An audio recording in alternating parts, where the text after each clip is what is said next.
Né? E Vamos voltar para as crenças, Eli. Aquele ponto quando você fala das consequências, eu acho muito forte. isso. Né? Como eu estava falando, né? Estamos aqui nessa parte da identidade. E aí tem a parte da capacidade e a parte do merecimento. Tudo isso é uma sequência que vem sendo gerada, como eu falei. A de merecimento tem impedido muita gente de prosperar, de se acontecer alguma coisa errada, tinha que bater logo em tudinho, entendeu? Ia tudo por tabela. Porque não, entendeu? Então, mas aí eu volto falando, e quando a gente, por ser pessoas aparentemente normais, né, ajustadas, você acha que essa criação foi perfeita, vou criar meu filho igual minha mãe me criou. Eu disse muito isso, né, porque eu me julgo uma pessoa boa.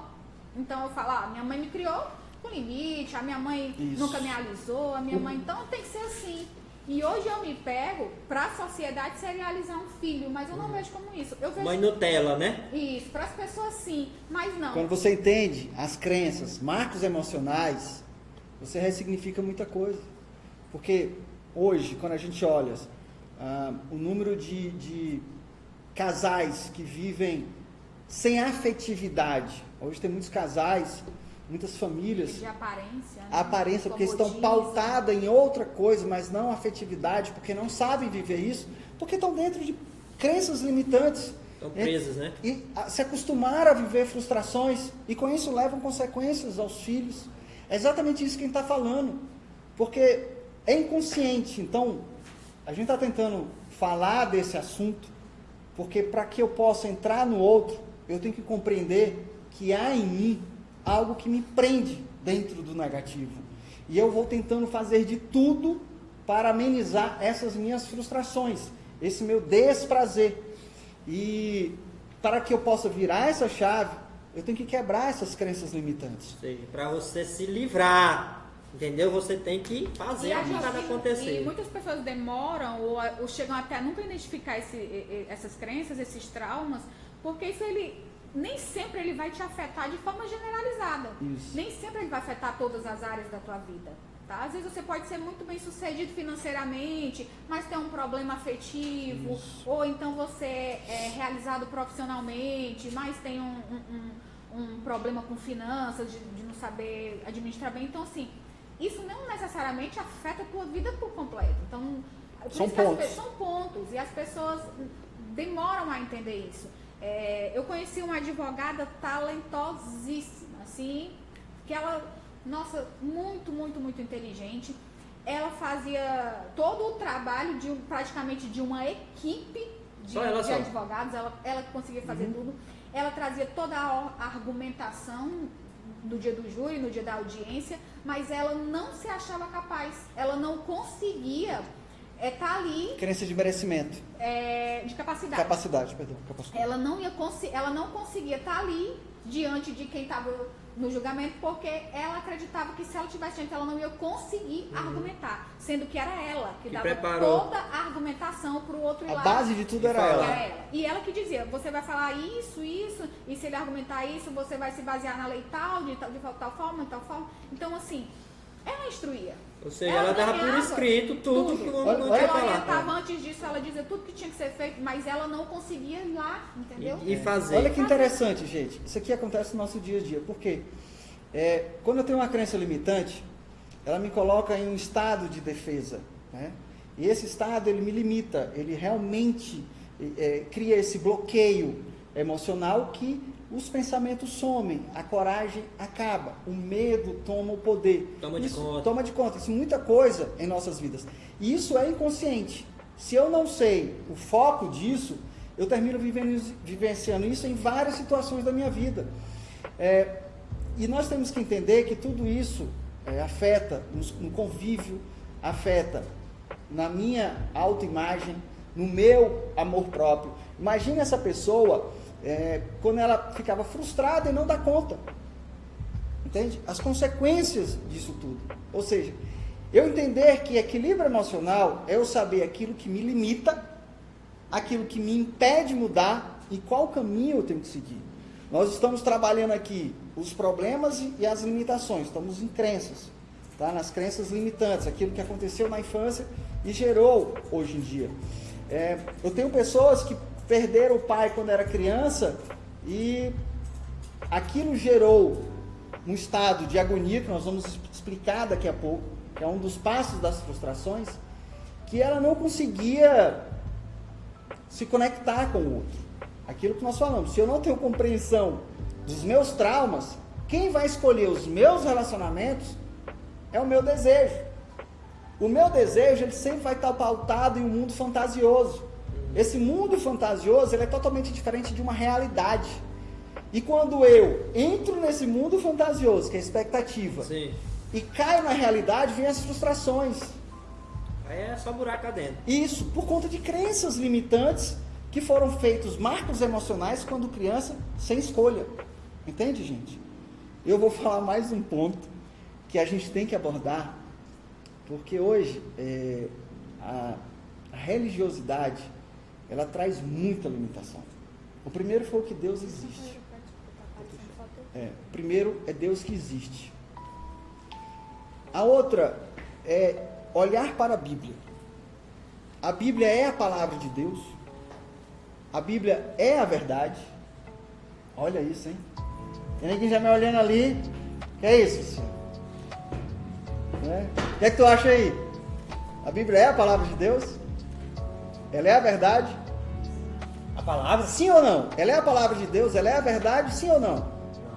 Ela é o que então? Ela é ou não é? Ela é o quê? É ou não é? Aqui tá todo Tem aqui, dividido. tá dividido. Hã? Ela é um livro. Uma história. Pronto. Ele ali é a verdade. Pronto. Aqui tá na metade, gente. A metade pra ali tem uns crentes, tem uns católicos, tem uns macumbeiros aqui, estão todos. A Bíblia, ela não é a palavra de Deus. Ela não é a verdade. Ela contém. Olha aí. Ela contém. Ela contém o quem? Aí nessa hora que tu fala assim, fica aquelas perguntinhas. Tem aquela mulher na novela que fica assim. Qual? Aí tem aquela daquele mesmo que fica assim. Que é isso? Os pontos interrogativos. Ela contém a ética do amor. Ela contém a ética do amor. Aonde nenhuma moral pode prevalecer diante da ética do amor. Essa é uma das grandes barreiras que nós temos que avançar para que eu entre no caminho da vida em abundância. Uma das grandes crenças limitantes que nós desenvolvemos. Quando eu creio que existe um Deus que, quando eu faço algo, vem me servir, que eu seria uma marionete, tá? Vamos imaginar, Deus, eu estou triste. Vamos lá, eu sou Deus, velho. Eu sou Deus, tu faz. Deus, eu estou triste, eu estou frustrado, eu vou fazer isso, isso, aquilo, outro, para que o Senhor tire isso de mim. Não é assim que funciona? Se ele fizesse isso, nós seríamos marionetes. Nós seríamos marionetes. Primeiro ponto, Cristo não precisava ter existido. Aí, toma. Não precisava.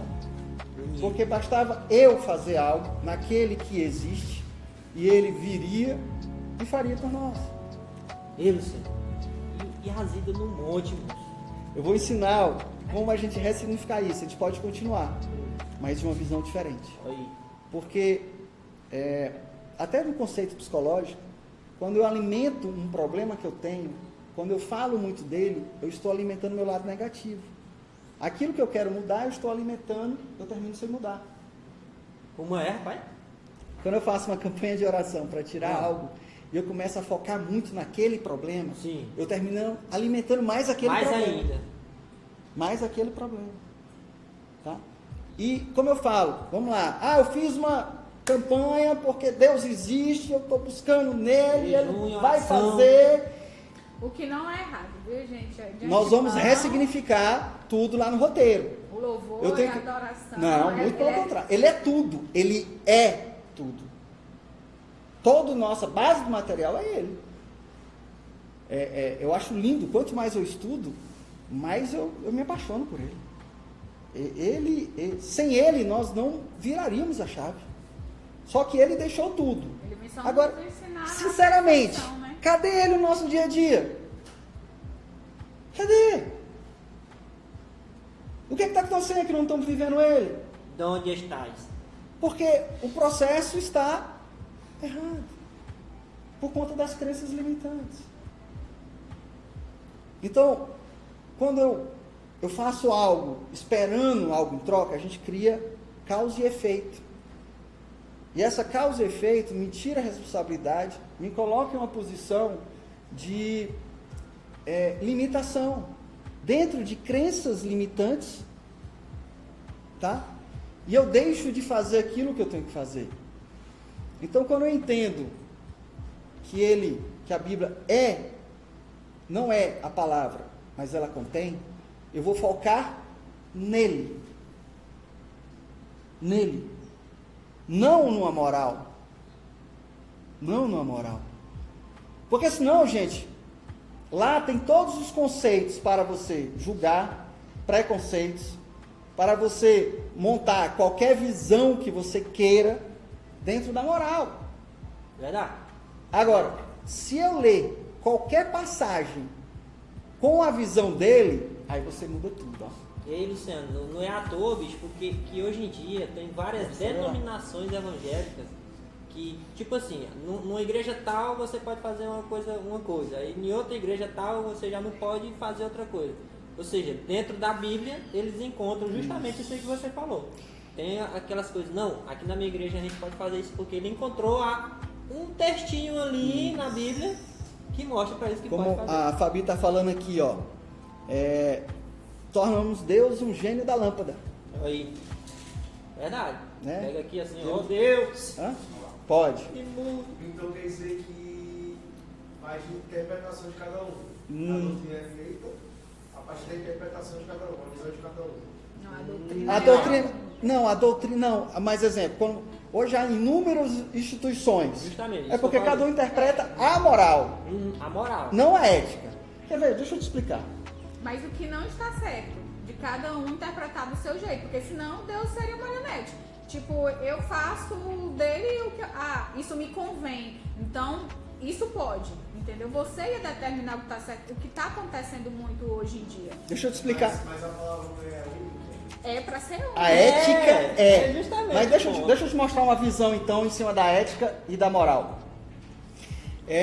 Tu sabia que quando Paulo escreveu a primeira carta dos Coríntios, ele se arrependeu? Não? Se você ler lá, zangado. Paulo, ele condena uma pessoa, ele manda que atire a pessoa a Satanás, que o corpo dele seja queimado. A pessoa provocou adultério. Tá lá, a primeira carta. Só que quando ele escreveu a carta, não tinha como deletar. Não tinha apague a mensagem. Ele enviou assim.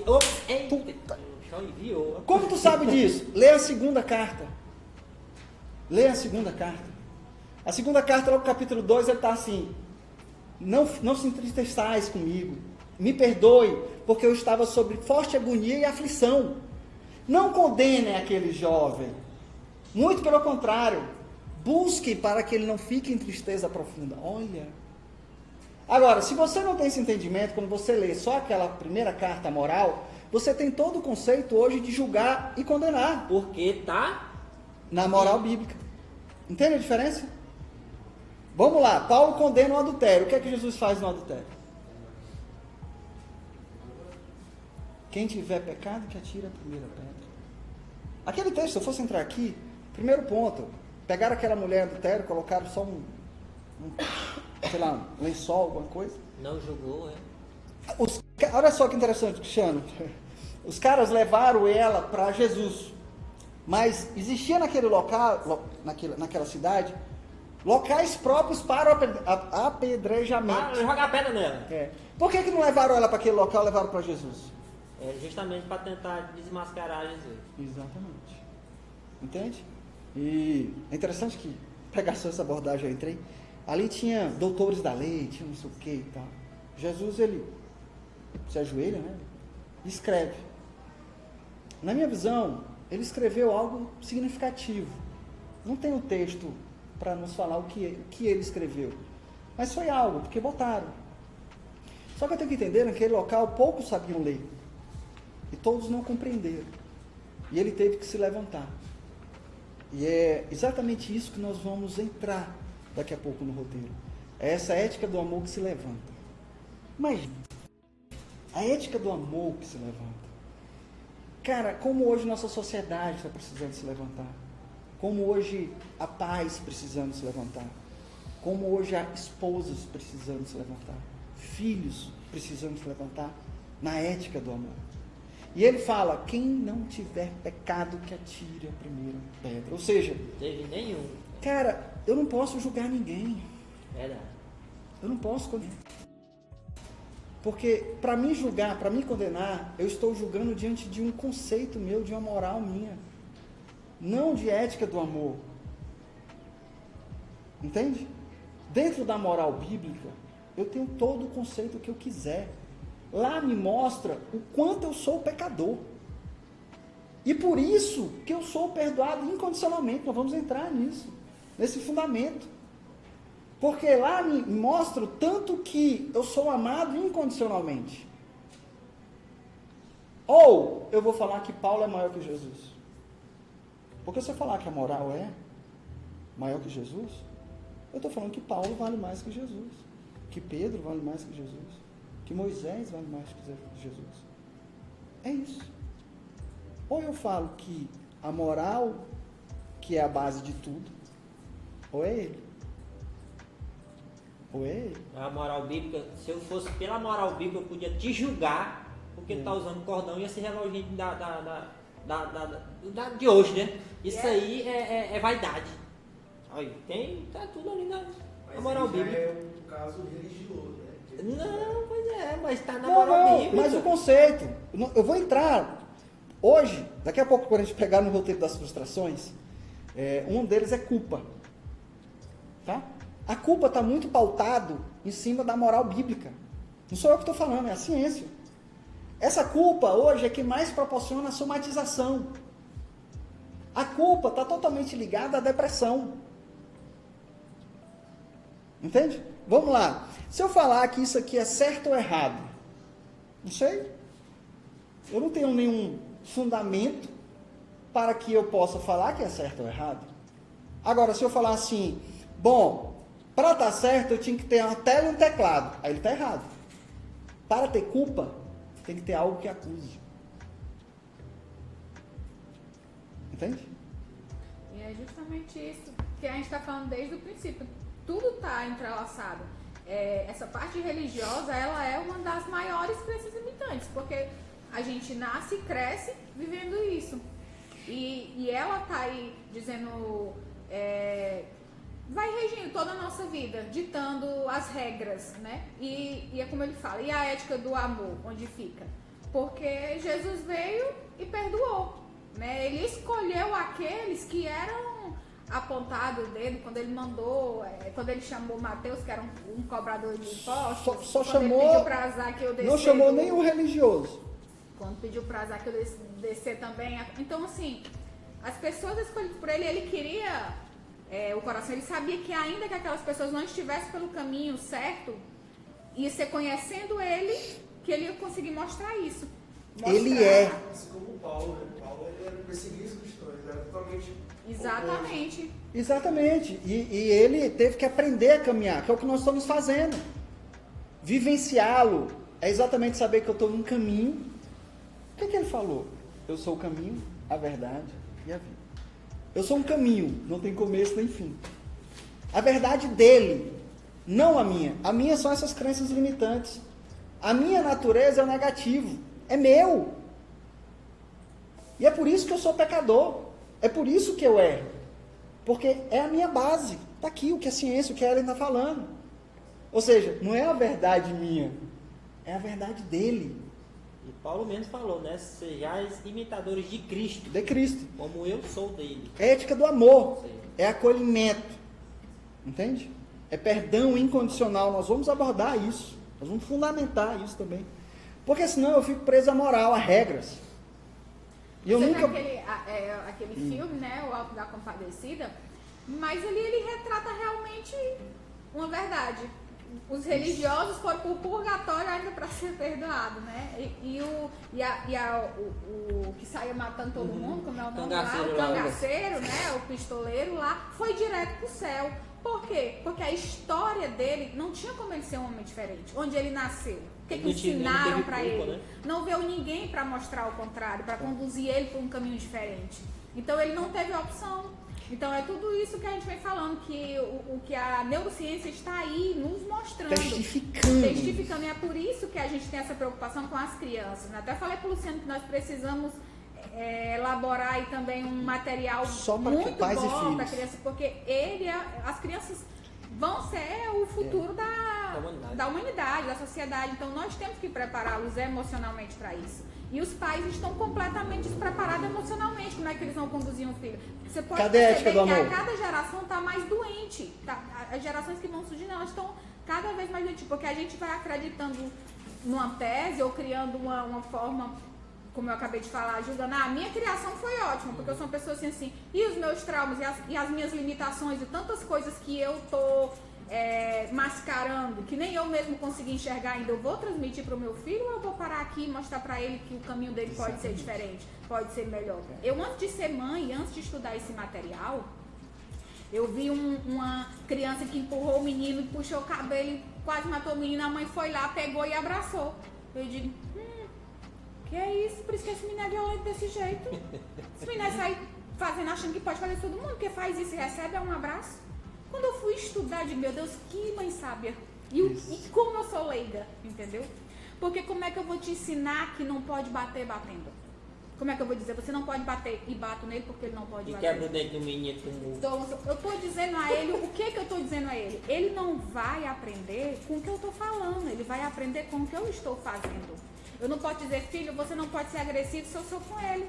Filho, seja educado e comportado se eu não sou com ele. Significo. Se dentro de casa eu sou uma pessoa agressiva, uma pessoa mal-humorada, se eu não tenho paciência de responder meu filho, como é que eu vou querer que meu filho lá fora seja diferente? Reproduz. É o que nós ela chamamos... vai reproduzir o meu comportamento. Neurônios Então não espelhos. adianta eu dizer, faça isso e fazer diferente. Olha, não é a melhor forma de educar. É a única forma de educar, é sendo exemplo.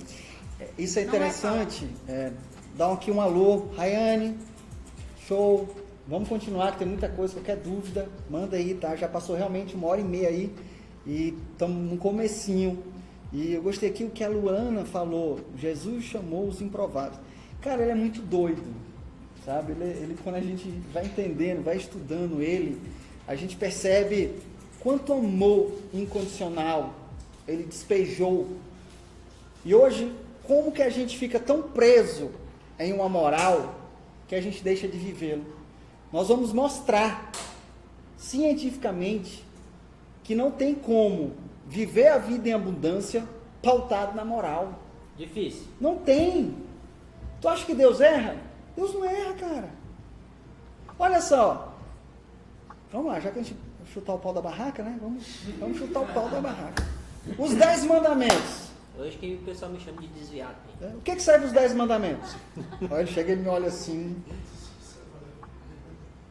Vamos lá. Os 10 mandamentos, lá fala que se eu errar um... Já foi. Foi todos. Já foi pro Beleléu. Hoje, moralmente, cara, é impossível você vivê-los. É impossível. Não mentir. Hoje a ciência me atesta que a pessoa que mente pouco está entre 50 mentiras por dia. Eu não minto nem um pouco. Quando você acorda de mau humor e alguém lá que você não conhece fala assim, bom dia, você fala bom dia, você está mentindo. Para você o dia não está bom e você está mentindo. Ou seja, a mentira, você adequa. Entende? Agora, a moral bíblica chegou para apertar a ética do amor. Qual é o mandamento maior? Qual é o mandamento que eu tenho que seguir? Não foi isso? O que é que ele falou? Ame ao próximo. Aí que tá. Por isso que eu nunca completo. Não. Amar ao próximo como a mim mesmo, eu estou dando isso aqui, eu estou dando o que eu tenho. E o que eu tenho é negativo. Porque é da nossa natureza. É da nossa natureza as crenças limitantes, as frustrações, o orgulho, Concorda? É da nossa natureza. Se eu nunca ressignifiquei, eu sou um simples reagente dos meus traumas, buscando desejos para suprir as minhas frustrações. Nós vamos mostrar, vai dar tempo, nós vamos mostrar já já. Ele falou, ame ao próximo como eu vos amei, ame ao próximo. Bicho, se eu entendesse isso, não precisava saber mais nada. Ele amou nos perdoando, incondicionalmente. Não depende de nada do que eu faço. Porque seria impossível eu fazer algo para merecer isso. Ou você acha que ele pagou um alto preço, mas ficou devendo uma parte, eu tenho que pagar o restante? Fazendo sacrifício. Não. E nós vamos explicar. Vou até fazer uma adenozinha aqui. A ciência me prova, me testifica que quem vira a chave do negativo para o positivo é a gratidão. Certo? Sim. Tu sabia que tem a gratidão neutra, banal e positiva? 3 gratidão. É. A banal é esse muito assim, oi, bom dia, valeu, obrigado, tá ali, a educaçãozinha. A neutra é consequência do que eu ganho. Vamos supor, a Ellen me deu isso aqui, pô, obrigado, valeu, que massa. É a neutra. Estudei, passei no vestibular, caraca, pô, né, e a ciência me mostra que ela é bacana, ela é legal, ela muda a língua fisiológica, mas ela não vira a chave. Ela não vira a chave. A que vira a chave é a incondicional. É a gratidão positiva. É aquela que eu decido ser grato. É aquela que eu decido viver. É por isso que Deus não pode existir. Porque senão eu não vou, eu espero. Aquilo que vira a chave para o positivo, que muda todo o meu fisiológico, é aquele que eu decido caminhar. E não é possível dentro da moral bíblica. Aquilo que a ciência atesta, que ressignifica todo o meu corpo, todo o meu emocional, é o incondicional. Entendeu? Mas calma que a gente vai lá. Tá legal, galera? Qualquer dúvida, porque nós temos realmente, a filosofia da academia, ela proporciona essa virada. Então, vamos continuar, senão a gente... Ellen, mais alguma coisa daqui da internet atrapalhando, hein? Não. É por isso que eu sou tagarela, gente. É o cara, né? Não, culpa tá dele que perguntou ali, ó. Não, tá tudo realmente dentro do nosso tema, né? E é só Aí, isso, não, pergunta. explicar bem essa importância. Pode falar. Não, faz a pergunta. Pega, lê aí as perguntinhas aí, ó. Tem umas perguntinhas aí, tem um rapaz que tá vindo aí, tá assistindo a live de Marabá. Um alô, viu? Obrigado, pessoal aí de Marabá. Como é o nome dele? Qual é o nome também? Hã? Caleb? Carleto? Carleto, cadê? É Arleto. Agradecer a minha amiga Priscila aí também, linda aí. A Priscila também tá aí, a Jace, Gente, Fabi, teve uma mulher bem que falou que o Cristiano... Rayane. Que o Cristiano é uma pessoa Ana. boa, viu? Eu só não Foi? entendi o comentário aqui, depois eu vou ver. Obrigado, viu? Ó. Georgia, queremos que as crianças tenham controle emocional e nós mesmos nós descontrolamos. Quando eles têm algum comportamento que nos desagrada. Como é que é isso aqui, gente? Ela quer. Queremos tipo que assim, as crianças que a tenham criança- controle emocional, mas Justo. quando elas fazem Faz, alguma né? coisa descontrolados, nós queremos um comportamento que nos agrada. Isso é expectativa. Eu deposito nos meus filhos aquilo que eu quero que eles façam, se nem eu mesmo consigo fazer. Olha aí, desse jeito. Tá? Isso proporciona muito distanciamento entre filhos, porque eu termino desejando conviver com aquilo que eu acho correto e não consigo, por falta da ética do amor, acolher aquilo que é real. Entende? Olha aí, a moral. Porque como que eu falo que uma pessoa é errada? Como que eu falo que um filho está errado? Pautado em cima de quê? A ética do amor, não. A ética do amor, não. A ética do amor eu vou aprender a acolher. nós temos que dar uma outra opção a uma criança. Se ela faz alguma coisa errada, ao invés da gente ir naquele momento recriminando, nós temos que dar uma outra opção.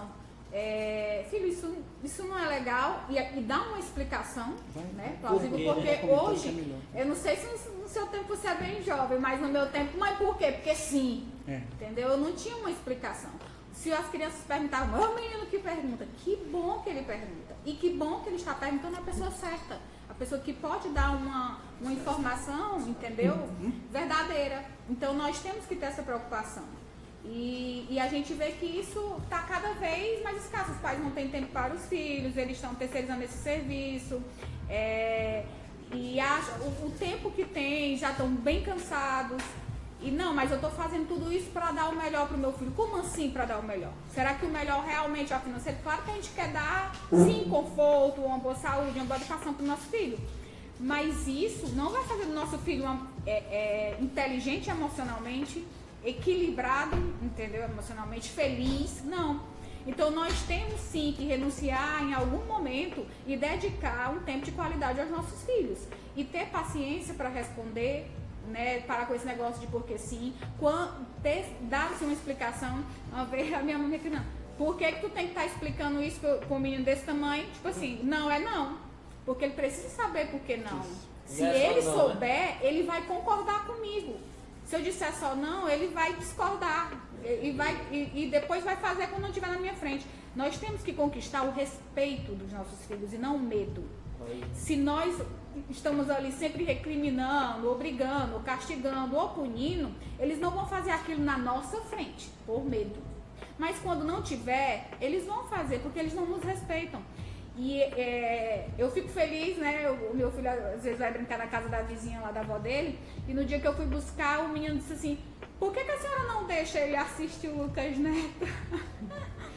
Aí eu, como assim? Não, porque eu botei no Lucas Neto e ele disse que não podia, que eu tinha que mudar porque a mãe dele não deixava ele assistir. Eu não estava lá e ele gostava muito do Lucas Neto.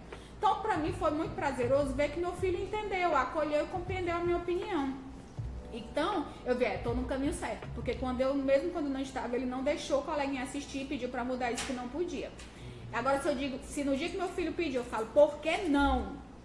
Porque ele ia dizer, por que eu não posso? Quando eu não estivesse comigo, ele ia assistir, porque ele ia querer descobrir sozinho, já que eu não consegui dar essa resposta. Então, assim, a criança, nós temos que estar depositando toda a nossa esperança nela, não é uma expectativa, é uma esperança de que através do comportamento dele nós vamos conseguir um futuro melhor, uma geração melhor, porque senão onde é que nós vamos terminar, né? Expondo as crianças a tudo isso que nós já estamos vivenciando hoje. E até a gente comentando, né, que até um estudo mesmo neurocientífico, ele vem nos mostrar que uma criança, quando ela é exposta a uma situação de risco real ou imaginária, olha, nem precisa ser real, se ela se imaginar numa situação de risco, ela já aciona o hipotálamo que manda um sinal para outra glândula que ao mesmo tempo já aciona a glândula adrenal, que libera adrenalina, que libera cortisol. E isso vai fazer com que o sangue vá bombear mais rápido, vá para as extremidades da criança. E ela pode sofrer um soco que ela não vai sentir nem tanta dor. Nesse momento. Anestesia. Entendeu? E isso não sou eu que estou dizendo. É a neurociência, né? Então, ou seja, uma criança que ela é exposta a uma situação dessa quase que diariamente. Uma criança que vive na favela, que está todo dia ali escutando aquele tiroteio. Aquela criança que tem medo quando o pai chega em casa porque tem medo de apanhar. Ou tá chegando a hora. Já pensou, ela tá acionando todo o tempo isso, o hipotálamo, a glândula adrenal e tá todo o tempo o sangue bombando aí mais forte. Esse detalhe aí, isso é verdade. Porque, tipo assim, quando eu era criança, meu pai, ele gostava muito de bater na gente. Aí o que acontece? Toda vez que a gente se machucava na rua, meu amigo, o que ele botava pra sarar, sabe o que ele botava em cima da ferida? Era caninha da roça, papai. Era o puro álcool. Ela ficava com mais medo quando ia pra casa. Oxi, mano. O menino podia se machucar, quebrar a perna. Na hora que chegasse em casa, se o pai tivesse, ela ficava bonzinho. Bonzinho. Só medo, Nilson. Ou seja, pautado no medo. Pautado no medo. Por isso eu falo, cadê a ética do amor? Cara, se a gente não ressignificar a gente vai viver numa sobrevida. O detalhe é esse. É igual uma pessoa um dia veio questionar, né? O material. Eu falei assim, não, é decisão de cada um. O padrão da sociedade de vida Livre-arbítrio, né? tá aí. Agora nós vamos mostrar que não tem como você ter uma vida com paz, uma vida, como a Keila falou aqui, ó, o caminho a ser seguido não é um mistério, mas a partir do momento em que resolvemos trilhá-lo, fique ciente que virão muitos obstáculos. Eles não devem ser vistos como barreiras, mas como oportunidade. Ou seja, se eu não estou nesse caminho, tudo vira uma loucura. Porque eu quero controlar tudo e todos. Isso é a moral. A ética do amor, não. Eu entendo que eu não controlo o mundo, que o mundo não me deve nada. Nós vamos falar em estado da agonia que as pessoas acham que o mundo, quando eu estou nesse estado, o mundo me deve, as pessoas me devem alguma coisa. Né? Por isso que as pessoas que querem sempre ter razão, os narcisistas. E as folhas são feitas para cair. Elas precisam ser renovadas. E é exatamente quando eu aprendo a caminhar com a ética do amor, eu aprendo a acolher isso. Posso citar um exemplo de hoje? A gente tinha feito uma programação. Deu certo? Quer dizer, não deu, como planejado. não como planejado. Gerou estresse? Gerou estresse? Mais de vocês. Por quê? Até por um medo de uma reação. Concorda? A gente Não brigar, não ficar Quer dizer, zangado. eu queria... a gente pensou em algo diferente? Claro. A gente fez um trabalho pensando em divulgar o nosso canal do YouTube. Para quem não está entendendo, que a gente queria o canal do YouTube e tal, não sei o quê. A live. A live. Quando os meninos chegaram aqui, descobriram que não era possível. A gente não sabia. E eu vi que já estavam... Tanto que atrasou e tudo. Cara, eu queria. Não deu. Vamos continuar, porque nada é por acaso. Eu sei que as folhas têm que cair. Agora, se eu não me permito a isso, eu tinha estressado toda a equipe, estressado vocês, e talvez não estivesse nem aqui. Ou se tivesse, estava estressado. Entende? E não estaremos vivendo o que nós estamos Isso. aqui. Exatamente. Porque eu não controlo. Eu só posso viver. E a moral me leva a querer controlar. Eu vou explicar isso. Mas alguma coisa era sobre a crença material de suma importância, Não, as isso. crenças limitantes. Porque nós Então, temos que faça ter aí. esse cuidado, porque o nosso cérebro ele está em plena formação até os 12 anos. Então nós temos que estar atento a isso, né? E também é onde a plasticidade neural ela é mais farta e mais fácil, né? Então, pais, Até isso. cuidado, tá? Mexi aqui, ó. Pais, cuidado, porque a forma que vocês irão reagir, transferir para os seus filhos, irá valer por toda a vida deles. Então, hoje, esse índice de suicídio entre os jovens muito alto é por consequência de preconceitos e julgamentos nas famílias. Tem noção que é isso? Tem noção que, não é dado meu não, tá? Isso a OMS fala, que hoje, a terceira causa de morte entre os jovens é o suicídio. Aonde a falta de acolhimento na família está levando a isso. Está levando a um estado de culpa a tal ponto das crianças irem para suicídio. Como que tem julgamento? Quem proporciona o julgamento? A ética do amor ou a moral? Quem? A ética do amor não. Muito pelo contrário. Eu vou entrar em alguns exemplos dele. Fazer um paralelo com a moral. Para você entender o que é isso. Ó, a Jacirema aqui, ó, falando. Hoje teve algo na CIA e foi em cima da hora com a chuva. Passei ao Luciano e você de boa. E consegui reverter a situação e tudo deu certo. Ou seja, é uma situação que se tu tivesse estressado, né, ela também se atrapalharia e não... Ela mandou merda. Vixe, tá bom. Depois a gente resolve. Pronto. Fazer o quê? Não adiantava. Autocontrole. Não é nem autocontrole, isso, sabe, Cristiano? É assim, saber que as folhas têm que cair. Aí não dá importância. Aceitar e viver. É isso que é ressignificar. Que é esse que está colocando aqui, ó, plasticidade neural. A reprogramação, né? Como você está falando. É igual como eu te dei aquele exemplo.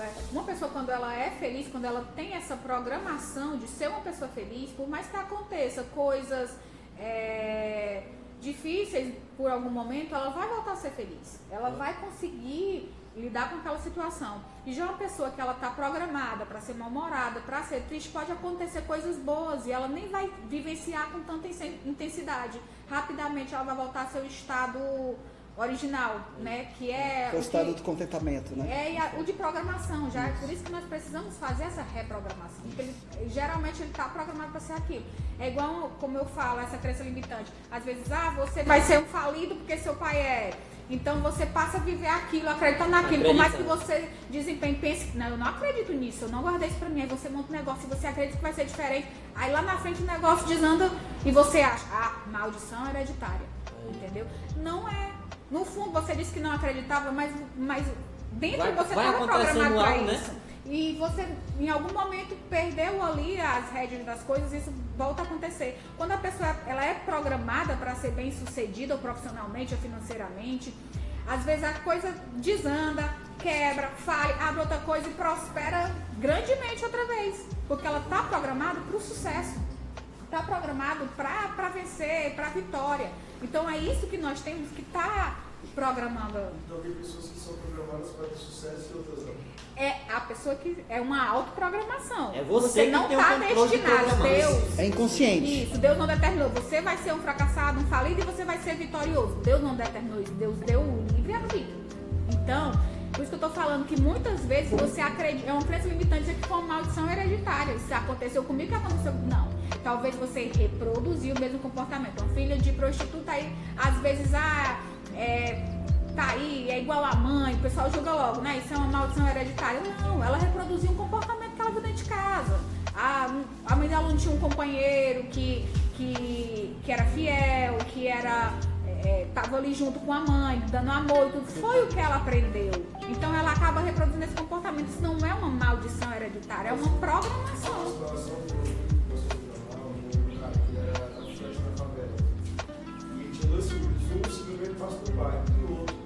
É isso que a gente fala. É a programação. É justamente isso que eu sempre falo pro Luciano. Eu tenho uma tia que tem 2 filhos completamente diferentes. Filho do mesmo pai, da mesma mãe, criado por eles, estudado na mesma escola, tiveram a mesma vida. Um segue um padrão de vida, outro segue outro padrão de vida. É por isso que eu tô te falando que não é uma questão de destino, é uma programação. Um optou por viver esse caminho, coisas que ele vivenciou, ainda que não fosse dentro de casa, na escola ou em outro lugar que ele frequentou, fez com que abrisse os olhos para uma determinada coisa que o outro não determinou. Então nós não está no nosso DNA o que a gente vai ser. Nós podemos modificar isso. E filho do mesmo pai, da mesma mãe. Você vê às vezes um filho de um alcoólatra. Em uma determinada família ele tende a ser alcoólatra, em outra determinada família ele abomina o álcool. Você pode ver que ele vai para os extremos. Mesmo sendo a mesma situação, um segue o caminho que é ser alcoólatra, o outro não aguenta nem ver álcool, não bebe de jeito nenhum, né? Nem com moderação. A ciência explica isso muito bem, que vou pegar o exemplo aqui do Cristiano. O Cristiano hoje é um pai muito dedicado, até demais. Concorda? Concordo. Tá aprendendo aí. Tá aprendendo. Tá ressignificando algumas coisas aí. Justamente. Porque o excesso também é complicado, tá? Mas isso foi provocado por uma ausência paterna. Quer falar? Posso falar. Justamente que a Ellen falou agora há pouco, era a presença do meu pai que não existiu realmente, entendeu? Meu pai sempre tive meu pai vivo dentro de casa, só que não me deu atenção, não conversava comigo, só me batia. Eu nunca... gente, pra vocês terem uma ideia, eu sempre falo isso pra minha esposa quando eu vejo um pai carregando um menino no colo, né? E eu sempre, quando eu falo quando eu vejo, eu falo pra minha esposa, olha, meu pai nunca me carrega desse jeito, entendeu? São coisas que que eu vivi isso. E que ele ainda precisa perdoar, porque ele ainda está com essa programação. Está com aceitação. Entendeu? Ele acha que perdoou porque ele não tem raiva do pai dele, porque ele não deseja É mal ao aceitação. pai dele, porque não quer se vingar, não deseja, quer que o pai dele fique bem e tudo. Aí ele acha que isso é um perdão. Mas dentro dele existe ainda essa programação. Que nós vamos explicar a diferença entre aceitação e perdão. Porque isso trouxe consequências. Ou seja, a gente pode falar que ele se rebelou contra o padrão. Por isso que falar um filho de um jeito, que ele se identificou com aquilo. É o neurônio espelho que nós falamos. A adaptação hedônica, ele se habituou àquilo. Ou ele se rebelou. E o Ele que foi não proposto. conseguiu, ele pode. Depende dele virar essa chave e se reprogramar. É como uma central de ar. Nosso cérebro, ele funciona dessa forma. Ele não consegue entender o que é real e o que não é. O nosso cérebro é o que nós comunicamos a ele. É a fantasia. O que a gente comunicar vai ser. Então é tipo, é um ar-condicionado. Ele aqui tá quente, mas se você quer botar, vou botar no 20. Na hora, ele vai gelar até ali. Aí vamos supor, quando vai esquentando um pouco, ele vai para 21, ele mesmo já volta automaticamente. Ele vai ficar sempre naquele padrão. Se for para 21 ou para 19, porque ele sabe que a média dele é 20. Então, com a gente acontece a mesma coisa. Nós temos um padrão e nós temos que ver até onde a gente vai alimentar ele, até onde a gente tem que... Não, vamos reverter esse caminho. Tem filho de traficante que é pastor, eu já conheci. Então, assim, ele decidiu que não era aquela vida que ele queria pra ele mudou a chave. Outros que nasceram, eles criaram, permaneceram na vida. Não, é isso que eu tenho pra mim, eu só mereço isso. Eu só posso ser assim. O cristianismo, a gente fala isso como se fosse o Espírito Santo tocar. Tá, deixa eu... O conhecimento. Tá. Deixa eu... Já que tu falou uma palavra aí, cristianismo. Cristianismo é correto eu usar esse termo para a ética do amor? Olha lá, tem o budismo, eu tenho o espiritismo. Eu posso falar cristianismo? Acho que sim. Então, o cristianismo ele é uma doutrina, uma regra. O cristianismo está pautado em cima de moral bíblica, mas não tem nada a ver com a ética do amor. Entende? Cristianismo significa a doutrina de Cristo. Cristo não é doutrina, Cristo é ética. Entende? Vamos ver, né? Porque eu tenho que entender que, eu sempre brinco, com ele a regra não tem regra. Em um único mandamento. Amar ao próximo como ele nos amou. Simples. Ele é simples. É como se você quisesse programar Jesus, no caso. Exatamente. Tanto que eu falo, a teologia... Então, eu acredito que a Bíblia seja só um livro. Não. Que ela contém, Ela a verdade. contém tudo aquilo que ele fez por nós. Ela contém ele. Mas ela não se baseia. Mas ele não está preso de uma página a página, de capa a capa. Mas ela tem tudo lá. Mas o meu foco é ele. Eu não posso ler nada sem passar por ele. A religiosidade, ela acaba nos condenando, se você ver de uma certa forma. Se Ninguém a gente escapa. seguir a religiosidade e não Cristo, o exemplo de Cristo, se a gente for seguir a religiosidade, o céu vai estar em extinção. Não Ninguém tem vai, ninguém, é impossível. Ninguém vai, porque por mais que nós tentemos ser pessoas boas, quantas vezes a gente não comete? Só o fato de, primeiro, um pastor, um padre, só o fato de dizer não vai para o céu porque fez isso, ele está usurpando o lugar de Deus. Ele já não vai também. Ele não vai que eu estou Porque na falando. Bíblia fala que nós vamos para o céu pela misericórdia. Pela misericórdia, pelo Cara, sacrifício de Jesus por não nós, tem. que ele pagou O o véu preço se do abriu. nosso pecado. É entendeu? incondicional. O livro ele pega certos trechos e transforma aquilo. Dá E moral. tem lá do Antigo Testamento, que eles usam muitas coisas assim, mas Jesus ele veio para nos salvar, ele veio para nos livrar do pecado, ele veio para A nos moral, perdoar. a moral bíblica sucumbiu diante da ética do amor.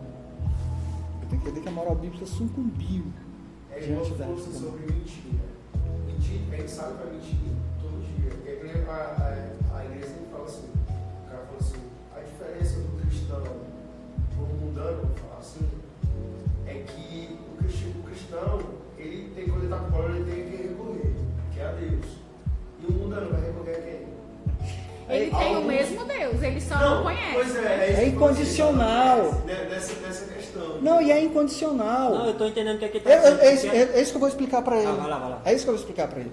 Isso está pautado dentro de uma moral bíblica, que não tem nada a ver com a ética do amor. É isso que a gente tem que entender.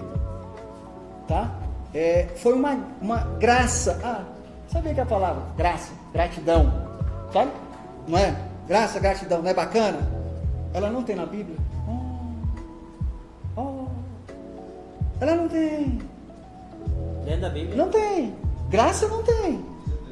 Absoluta. Absoluta. Ela tem palavras raiz que geram isso. São ligados a isso. Mas Chariz. a palavra mesmo em si, A palavra graça vem de gratia, do latim. E só a tua graça me basta. Vem de charizomai, que é Não, de mas chariz. tem graça na Bíblia. Não. A palavra graça, ela está em português. No original, não tem nenhuma palavra que é traduzida diretamente, que liga a graça. A palavra graça vem do latim gratia. Agora, a palavra que gerou, que o latim puxou para gratia, está no grego chariz. Chariz. Qual é a tradução de chariz? Chariz é um substantivo. E quando fala assim, a minha graça te basta, é charizomai. Mas nós estamos no português. Mas eu tenho que entender o que foi gerado. Chariz é perdão. É favor. Charizomai, amor incondicional. Então, teu perdão me basta. Interessante que essa palavra não tem no Antigo Testamento. Só depois de Jesus. Só depois de Jesus. Usada por Lucas, João e Paulo. E é o que. É uma coisa que é comigo que é salvação. Incondicional. Mas nós vamos entrar já já. ó, a Luana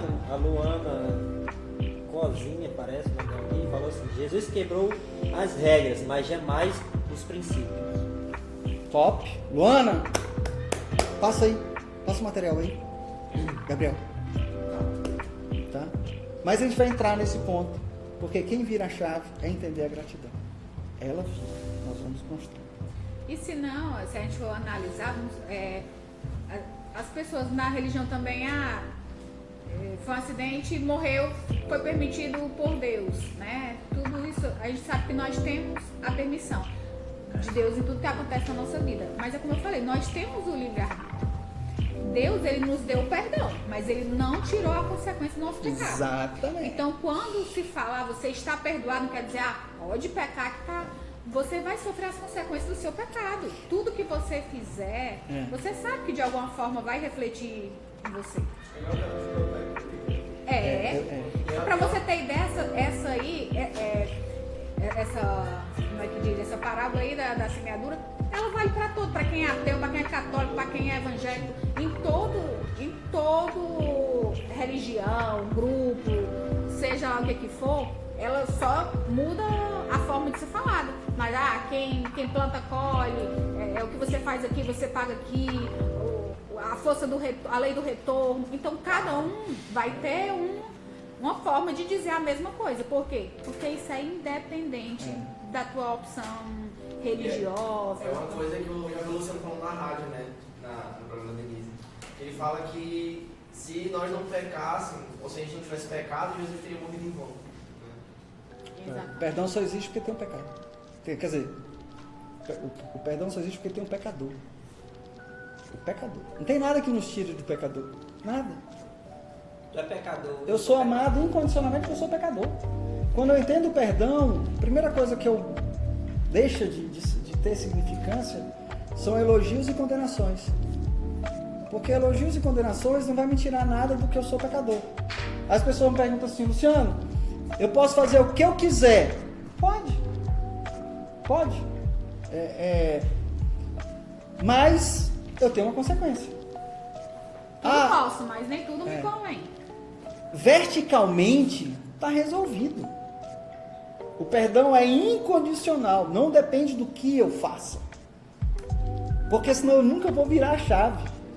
Porque esse perdão que depende de mim, ele só vai gerar a gratidão neutra. Ele não gera gratidão positiva. Eu vou explicar isso daqui a pouco. Mas as pessoas me perguntam assim, Luciano, eu posso fazer o que eu quiser? Pode. Pode. No intuito do perdão? Pode. Qualquer coisa? Qualquer coisa. Não muda em eu ser perdoado, em eu ser amado incondicionalmente. Não muda. A Mas menina ali tá querendo diretamente acreditar, a tua felicidade. Lá fala assim, nós somos... Bom, vamos lá, deixa eu entrar um pouquinho mais nisso. Eu posso me tatuar. Cara, isso não é problema. Quando... Padre e pastor são tatuados. Quando- Eu tenho um exemplo aí que eu até Pecadão. contei pro Luciano esses dias. Como a minha mãe ela é muito religiosa, a minha irmã fez uma tatuagem, teve que esconder durante dias. E ela é independente, ela é médica, mas aí em respeito à minha mãe, ela ficou, né, buscando essa oportunidade de contar, porque ela é muito religiosa. E quando ela foi contar, foi aquilo que a gente já imaginava, né? A minha mãe, meu Deus, o mundo caiu. Então, assim, o nosso corpo é matéria, entendeu? Mãe, o que é isso? Isso é religiosidade. Não existe isso, a gente não pode achar que uma pessoa vai pro inferno porque se tatuou. Gente, isso não existe. Mas estão querendo mudar a palavra de Deus. Tá lá na palavra de Deus, eu disse, tá o que convém. Aí a pessoa vai, não tem uma tatuagem, mas coloca um silicone e vai pro céu. Não se mutilou do mesmo jeito, não adulterou o corpo do mesmo jeito. Não é verdade. O que lembra? Olha, é isso que é como eu tô te falando. A gente não tem como julgar isso. Isso não cabe a nós. Esse julgamento de quem vai pro céu, porque o Senhor vai vir, como diz a palavra dele, fazer esse julgamento. Eu conheci na Bíblia que fala sobre isso. Tá, Apocalipse, né? deixa eu Fala o tempo explicar. todo sobre isso. Mas é o que eu tô te falando. Não vai ser, eu não vou decidir, é isso que vai levar pro inferno. É isso. Eu não sei. Deixa eu explicar. Lá fala que nós todos somos perdoados, independente do nosso mérito. É graça de Deus. É charizomai. É incondicional, não depende de nós. É impossível que a gente faça algo para merecer isso. Vai pro céu. Nós vamos explicar que entender essa graça incondicional é o que vira a chave. Porque assim, Deus não erra. Se eu não entendo e fico pautado na moral, no máximo que eu produzo é a gratidão neutra. E a gratidão neutra não muda o emocional, não muda o fisiológico. Deus não erra. Deus não erra. Entender o incondicional, exemplo, nós temos 3 tipos de conjugações. Nós existimos 7 palavras que são traduzidas do grego aramaico para o perdão. Exemplo, nós temos palavra do Antigo Testamento que é também traduzida para graça. Hesed. Mas a pergunta dele foi excelente. Não, foi perfeita. Sobre a questão do pai dele aqui, que ele falou. Tu acha que foi uma gratidão neutra? O que acontece? Ainda assim, ele vai precisar trabalhar, porque ele só Porque quer assim, aí eu pego a parte que ele trata, que fala que ele trata da filha dos filhos dele bem. Não, uma coisa é a consequência. Que nós vamos explicar isso quando a gente entrar em gratidão. Porque se eu não ressignifico o meu olhar, se eu não gero uma gratidão positiva, eu trabalho com aceitação. Não com o perdão propriamente dito, como a ética do amor me ensina. Eu não tenho como perdoar se eu não mudo o olhar.